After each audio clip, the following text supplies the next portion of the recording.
posisi mana? Kenapa saya bertanya seperti itu? Karena kalau Z-nya berubah, suhunya berubah. Maka untuk menjawab pertanyaan itu, kita harus menyusun neraca panas di posisi yang berlaku umum. Jadi untuk menyusun neraca panasnya, kita harus menentukan posisi yang berlaku umum. Jadi kita harus membuat elemen volume yang setebal delta Z. Nah, sembaranglah delta Z-nya itu ada di mana. Jadi kita menyusun neraca panas pada elemen volume setebal delta Z. Jadi yang saya buat ini volumenya, ini kan batangnya berbentuk silinder. Maka kalau kita ini kan silinder panjang ya, sepanjang L ya, panjangnya kan L, diameternya D. Maka kalau kita ambil elemen volume setebal delta Z, maka hasil penggalan bendanya berbentuk apa? Ya berbentuk silinder juga, cuma panjangnya pendek, yaitu delta Z. Kalau semula kan panjangnya L, tetapi tinjauan kita rubah. Panjangnya kita buat setebal delta Z. Kalau tadi kan tebalnya L. Artinya benda yang ini yang berwarna gelap, yang saya arsir berwarna gelap ini, potongannya juga berbentuk silinder juga. Tapi tebalnya lebih tipis daripada panjang silinder L. Jadi ini tebalnya adalah sebesar delta Z. Kenapa saya bisa mengatakan delta Z? Ingat, karena saya membuat posisi di sini Z, di posisi di sini, dilihat ya, posisi di sini Z, posisi di sini Z plus delta Z. Berarti panjang saya arsir ini kan setebal delta Z. Nah, yang kita sebut ini volumenya berbentuk apa? Bendanya berbentuk apa? Geometrinya? Ya berbentuk silinder. Tapi mempunyai tebal sebesar delta Z. Nah, itulah yang kita blok dengan warna hitam ini, kita jadikan dasar untuk menentukan neraca panas kita. Jadi, kita yang disebut dengan elemen volume, itu adalah penggalan benda pada tebal sebesar delta Z. Nah, menentukannya kenapa saya memilih delta Z kok bukan delta R? Menentukan ketebalannya harus pada posisi arah perpindahan panas terjadi. Maka menentukan tebalnya itu harus pada posisi di mana arah perpindahan panasnya itu terjadi. Itu wajib dipegang dulu loh ya.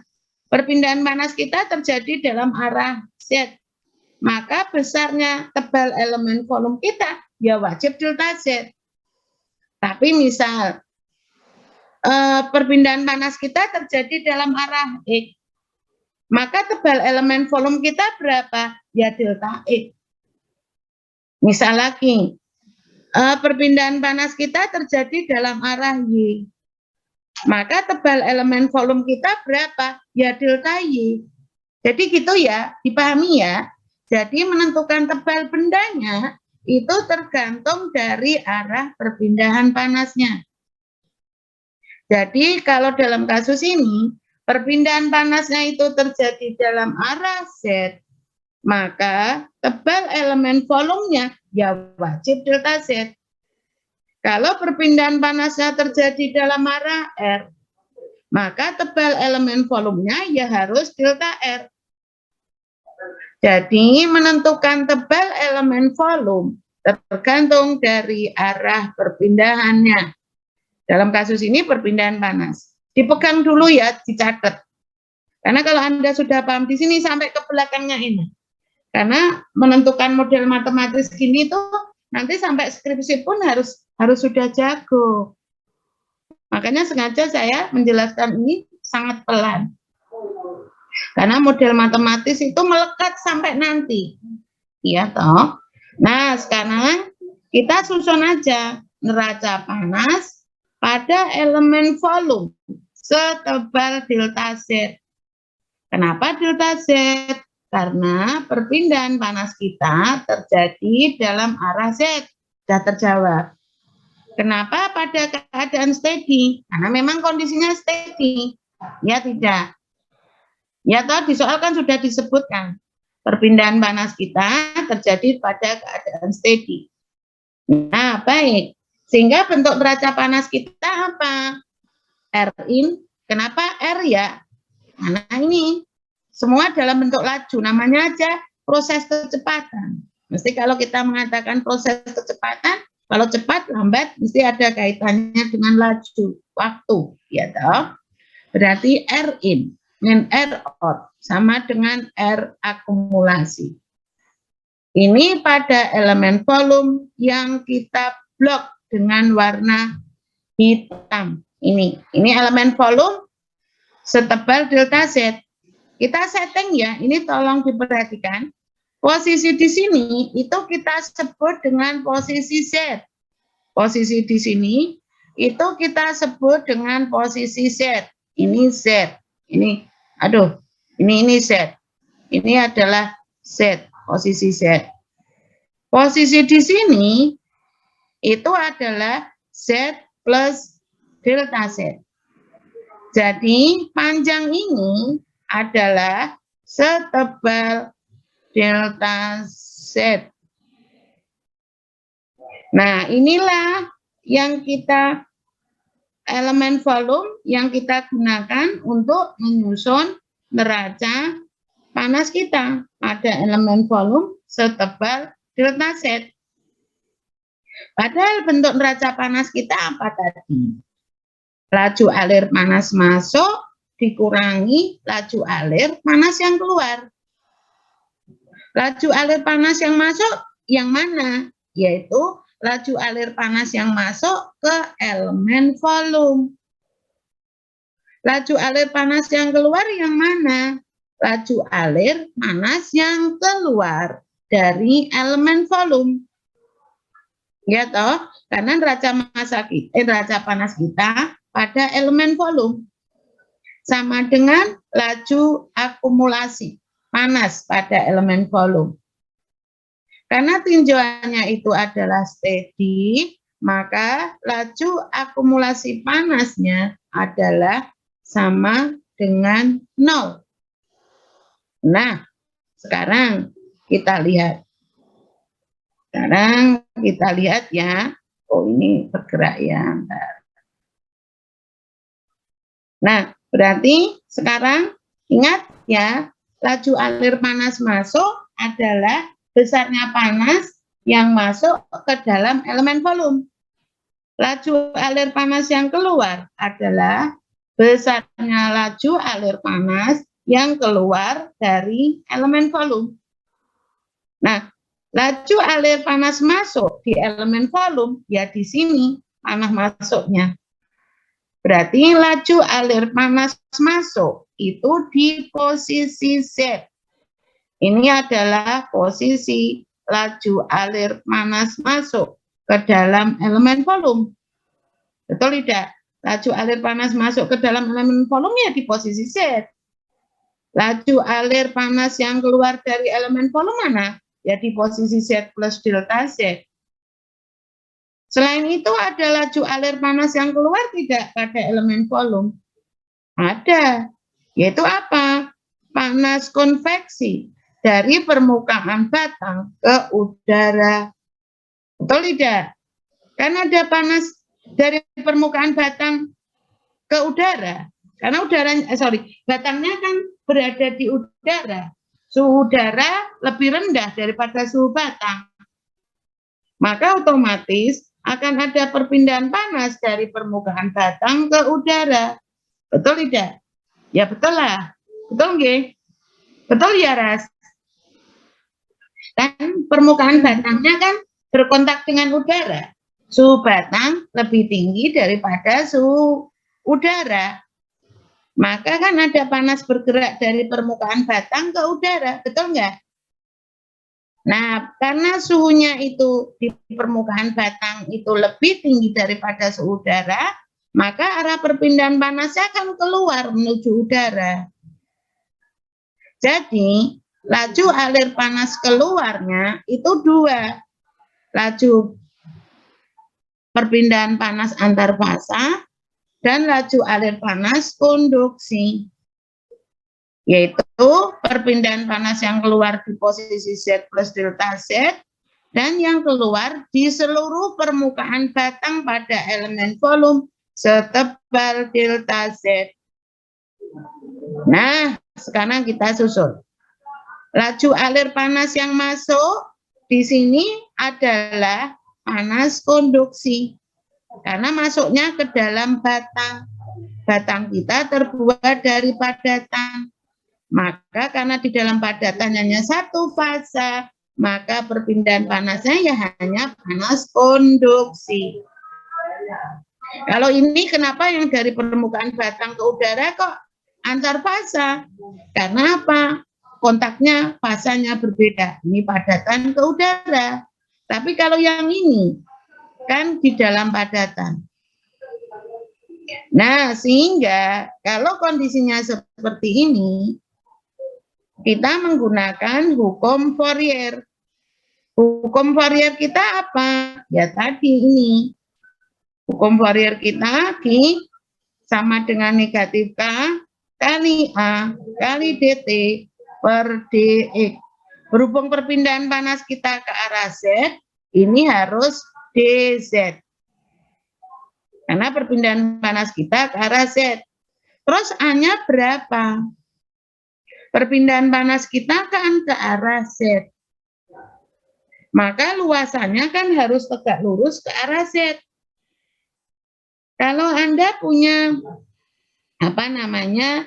punya koin tipis. Koin itu kan silinder ya. Kalau gini, saya gambarkan aja. Saya punya silinder gini. Ini ada silinder. Ini ada silinder. Ini setebal delta Z. Posisi di sini adalah Z. Posisi di sini adalah Z plus delta Z. Yang disebut dengan luasan yang tegak lurus dengan arah Z yang mana? Ya ke sini. Iya toh? Berarti luasannya sebesar apa? Ya ini. Kalau luasan yang dikatakan dalam arah radial ke arah R itu adalah yang ini. Tolong diperhatikan. Kalau ke arah Z itu berarti luasan yang tegak lurus dengan arah Z ke sini. Kalau luasan yang tegak lurus dengan arah radial berarti ke sini. Atau ke sini boleh. Karena silinder kan melingkar gini ya. Nah, demikian juga untuk yang keluar. Ini adalah arah Z. Nah, berarti AZ kita itu berapa? Luasan yang tegak lurus dengan arah Z. Berarti AZ kita boleh Pi R kuadrat boleh, atau Pi per 4 D kuadrat juga boleh. Ya kan? Berarti sekarang kalau di posisi Z, AZ-nya harus di posisi Z.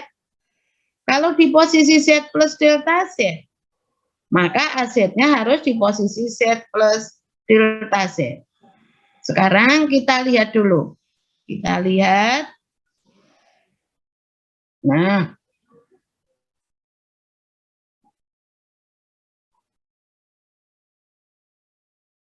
Nah, berarti sekarang kalau kita lihat, laju alir panas masuk, hanya ada satu jenis panas, yaitu panas konduksi.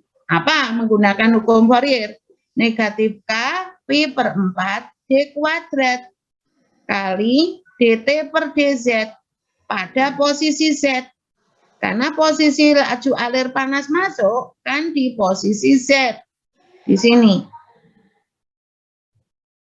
Di sini. Nah, sekarang laju alir panas yang keluar. Laju alir panas yang keluar ada dua, yaitu laju alir panas konduksi di permukaan Z plus delta Z dan laju alir panas di permukaan batang ke udara. Luasnya sama atau berbeda? Kan gitu. Luasnya sama atau berbeda?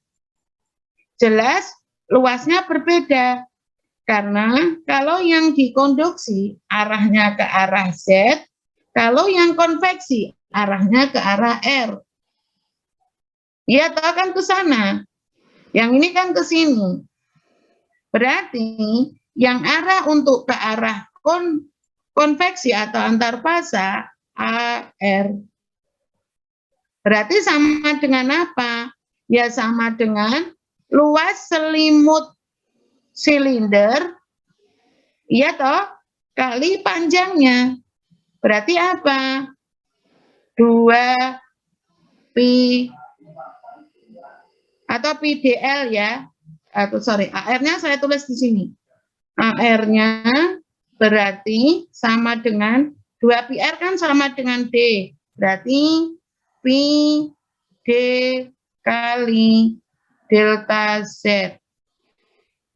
Karena panjang silinder kita kan sebesar delta Z. Kenapa delta Z? Karena tadi tinjauan perpindahan panas kita pada elemen volume setebal delta Z. Maka AR kita harus pi D kali delta Z. Itu AR. Kalau AZ kita pi per 4 D kuadrat. Bisa dipahami nggih?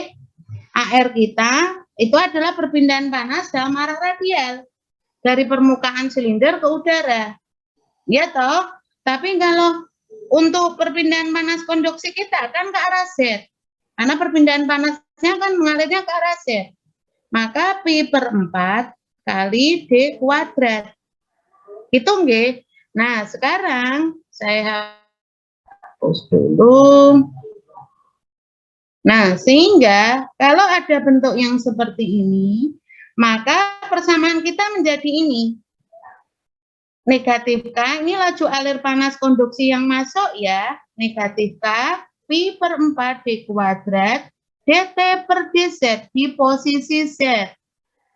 Dikurangi dalam kurung panas konduksi. Negatif K, pi per 4 D kuadrat, dt per dz di posisi Z plus delta Z. Ditambah apa? Kan panas yang keluar 2. Panas konduksi dan panas konveksi. Besarnya panas konveksi kita apa? H kali A kali T min T udara. Nah, sekarang kita klik tunjuk. T kita, kalau Z-nya berubah, suhunya kan berubah. Tolong diperhatikan.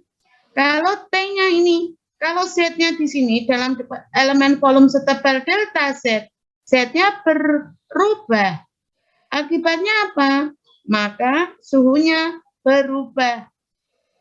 Maka terus suhu yang kita pakai di posisi Z di mana untuk perpindahan panasnya? Apakah di sini? Apakah di sini? Apakah di sini? Ingat, semua permukaan ini kan berkontak dengan udara.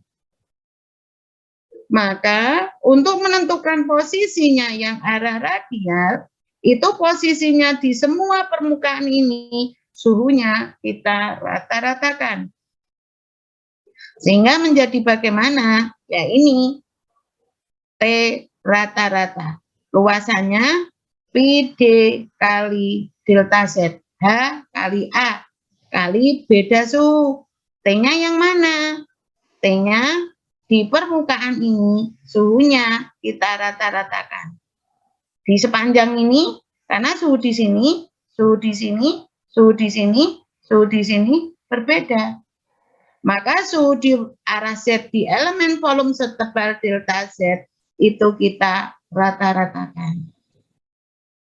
Nah, sehingga kita mendapatkan bentuk ini.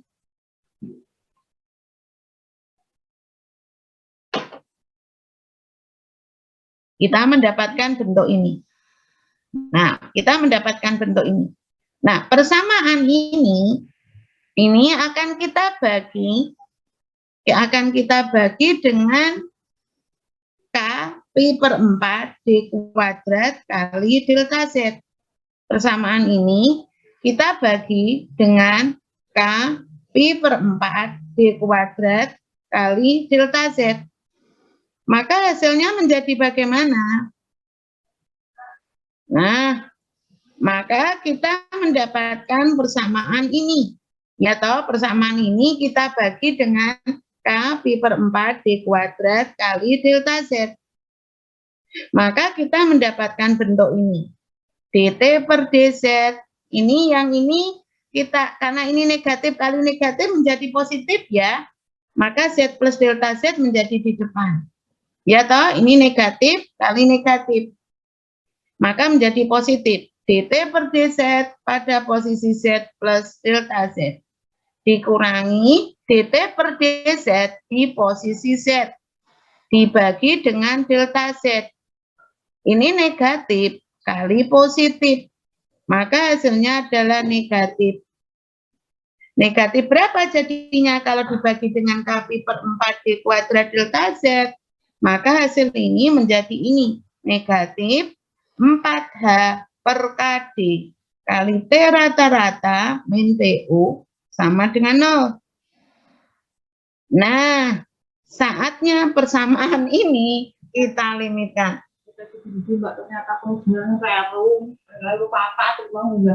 Alah, serabar.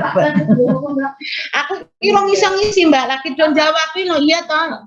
Kan kudu dikoordinasi kok awan kan wis rampung nih. Pengalaman ketika itu Mbak tadi satu-satunya lu belakang tangan juga saya lakukan Mbak. Bener malah gonta-gonta ganti ya. Iya Mbak bener. Nah, sekarang persamaan ini kita limitkan ya. Persamaan ini kita limitkan. Limitnya apa? Pada nilai delta Z mendekati 0. Anda masih ingat ya, kalau kita punya Y di posisi X plus delta X itu ya, dikurangi Y di posisi X dibagi dengan delta X, kita limitkan pada nilai delta X mendekati 0, maka hasil limitnya masih ingat apa? Hasil limitnya adalah DY per DX menjadi persamaan diferensial. Nah, sekarang kalau kita punya DY seperti ini, DT per DZ, ini ya, DT atau DY per DX pada posisi X plus delta X minus DY di posisi per DX di posisi X per delta X untuk limit nilai delta X mendekati 0, maka hasil limit ini menjadi apa? Hasil limitnya adalah D per DX. Ini hasil limitnya kan ini ya, sama ini. Nah, ini hasil limitnya adalah DX, D per DX dari fungsi yang kita limitkan. Berarti ya DY per DX. Jadi kalau ada bentuk seperti ini masih harus diingat konsep limitnya ya. Kalau kita punya limit dari Y pada posisi X plus delta X dikurangi Y pada posisi X dibagi dengan delta X, kemudian kita limitkan pada nilai delta X mendekati 0, maka kita mendapatkan persamaan diferensial DY per DX. Tetapi sekarang fungsi kita berubah. Yang kita limitkan fungsinya adalah DY per DX, bukan Y. Kalau yang ini yang fungsinya kan Y. Kalau yang ini kan DY per DX fungsinya. Nah, sekarang kalau ada DY per DX, di posisi X plus delta X dikurangi dy per dx di posisi X per delta X untuk limit delta X mendekati 0, maka hasil limitnya apa? Sama ya secara konsep ini. Berarti d per dx dari fungsi dy per dx. Kalau ada bentuk seperti ini apa? Berarti d kuadrat y per dx kuadrat. Nah, berarti sekarang idem ya. Kita kan yang kita limitkan fungsinya dt per dz. Kita limitkan pada nilai delta z mendekati 0. Ya kan? Yang kita limitkan adalah dt per dz. Yang kita limitkan adalah delta z mendekati 0. Maka akibatnya menjadi bagaimana? Kan gitu. Maka kalau itu kita limitkan, maka hasilnya menjadi ini. Hasil limitnya, bentar ya. Hasil limitnya itu adalah ini. Ini saya hapus ya. Yang ngoret-ngoretannya sudah bisa saya hapus nggih? Saya hapus nggih? Ras, tak hapus ya, Ras? Tak apa-apa ya? Iya. Nah, ini berarti saya hapus. Nah, maka hasil limit ini, ya ini. D kuadrat, ya toh, karena yang kita limitkan adalah dt per dz. Maka hasil limitnya adalah apa sebenarnya? D per dz. Fungsinya apa tadi? dt per dz. Ya kan? Nah, sekarang akibatnya apa? T rata-ratanya hilang. Kenapa hilang? Karena ini kita limitkan pada nilai delta Z mendekati 0. Kalau delta Z-nya itu mendekati 0, artinya tebal delta Z kan sangat tipis. Kalau tebal delta Z-nya itu sangat tipis, maka posisi di sini dan di sini saling berimpit. Ya kan? Sebentar ya. Kalau delta Z-nya itu mendekati 0, maka tebalnya ini kan saling berimpit. Akibatnya apa? Maka suhu di sini dengan suhu di sini ya hampir sama, betul tidak? Karena suatu benda yang tipis itu, maka permukaan satu dengan permukaan yang lain kan hampir sama suhunya. Betul nggih?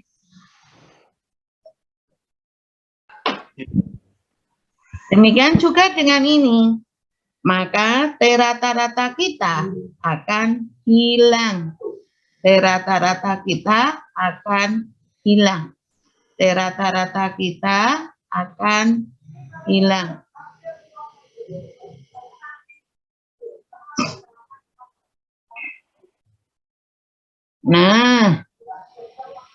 Nah ini, maka persamaan kita menjadi ini. T rata-ratanya ya menjadi T. Karena delta Z-nya sangat tipis. Karena kalau sangat tipis, maka suhu di permukaan Z dengan di permukaan Z plus delta Z ya hampir sama. Bisa dipahami nggih? Sehingga T rata-ratanya hilang. Sehingga persamaan kita ya menjadi ini. Persamaan kita menjadi ini. Nah, sekarang tinggal kita selesaikan. PD kita adalah PD tingkat 2. Homogen atau tidak? Jelas tidak. Karena apa? Ada QZ. QZ-nya berapa? Negatif beta. Oh ya, tadi 4H per KD kita rubah notasinya ya. 4H per KD kita notasikan dengan beta. Sehingga persamaan kita menjadi ini. 4H per KD itu adalah beta. Sehingga persamaan kita adalah ini. Jelas PD kita ini adalah PD tingkat 2 yang tidak homogen. Karena ada QZ. Perubah bebas kita apa? Z. Perubah tidak bebas kita apa? T. Saya ulangi lagi, perubah bebas kita adalah Z, perubah tidak bebas kita adalah T. Nah, sehingga di sini ada QZ. QZ-nya berapa? Negatif beta kali TU. Ini jelas PD-nya tidak homogen. Karena apa? Ada QZ tidak sama dengan 0. Masih ingat ya, kalau ada PD tidak homogen, maka penyelesaian umumnya adalah PD homogen plus penyelesaian khusus. Ya toh, kalau ada PD tidak homogen, maka penyelesaian kita adalah TC plus TP. TC itu apa? TC adalah penyelesaian PD homogennya. TP itu apa? TP penyelesaian khususnya. Ya toh? Nah, sekarang persamaan yang akan kita selesaikan.